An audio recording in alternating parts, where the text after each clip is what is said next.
Hi everyone, welcome back to my YouTube channel. I'm trying to grow my channel to 1,000 subscribers, so I'd really appreciate if you hit the subscribe button. Today we're going to look at the Leaving Cert English poem, The Glass Hammer by Andrew Hudgins. He was born in Texas in 1951 from a military family that moved around the lot. This poem comes from a collection that gives an account of his childhood. Can you remember when you were a child if you were told not to touch something else in the house? What was it? Did you ever break something or get into trouble? The Glass Hammer. My mother's knick-knack crystal hammer shone on the shelf. Put that thing down. It's not a play, pretty. Tap, tap. Against my wooden blocks, I said, put that thing down. But when she wasn't looking, I'd sneak back to the hammer and heft it. Enchanted, I held it to my eyes and watched through it the living room shift, waver, and go shimmery, haloed with hidden fire. Our worn green sofa glowed and lost its shape, as if some deeper shape were trying to break loose.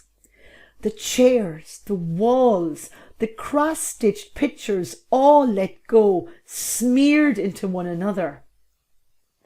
I scrounged a rust-flecked nail and hit it. The hammer shattered in my hand. Blood splattered on my shorts.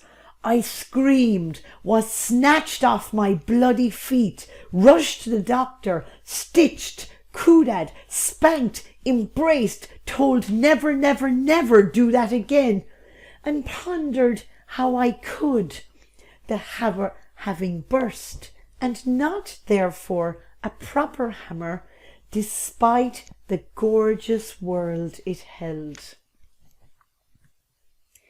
So think about the events in the poem. What is your impression of the child in the poem? What impression of the boy's mother did you get? What aspects of childhood fairy tales can you find in the poem? Why do you think the poet uses these? What difficulty does the child have with the adult warning at the end of the poem?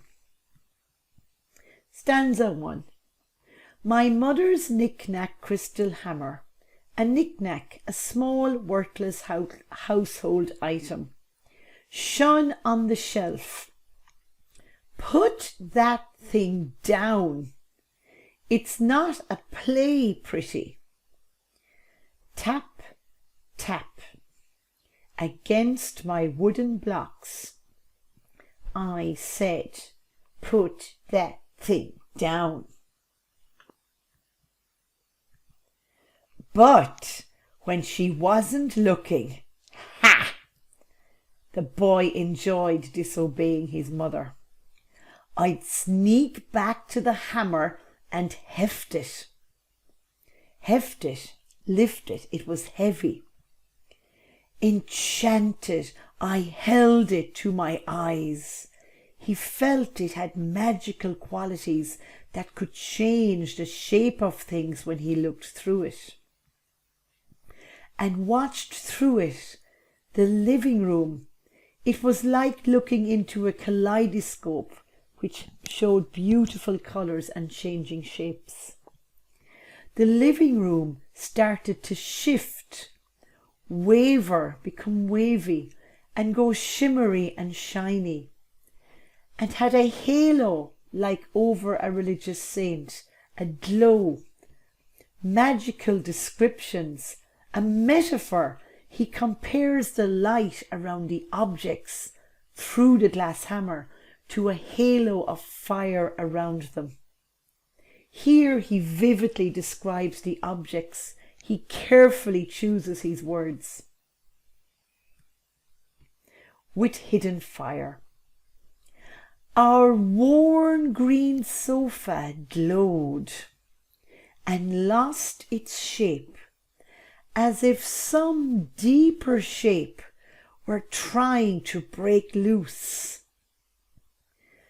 The chairs, the walls, the crossed-stitched pictures, all let go, smeared into one another.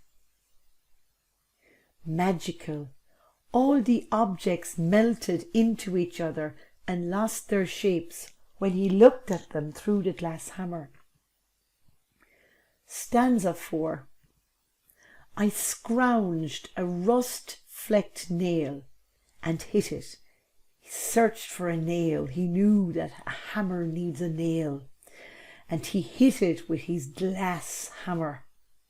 The hammer shattered in my hand into pieces. Blood splattered on my shorts. I screamed, was snatched off my bloody feet. His mother quickly grabbed him off his bloody feet, rushed to the doctor, stitched, cooed at, spanked.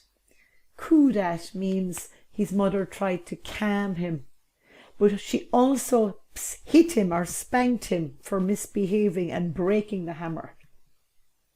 How does the poet capture the atmosphere of panic in the fourth stanza? Stanza 5. He was embraced by his mother, but also told never, never, never. What are the parents' mixed reactions? Do that again. He found it strange that he was asked never to break a hammer that's already broken. So he pondered, he thought deeply, how I could, the hammer having burst. He's saying, how can I break the hammer again? She said never do it again. It's already broken. It's not, therefore, a proper hammer, despite the gorgeous world it held.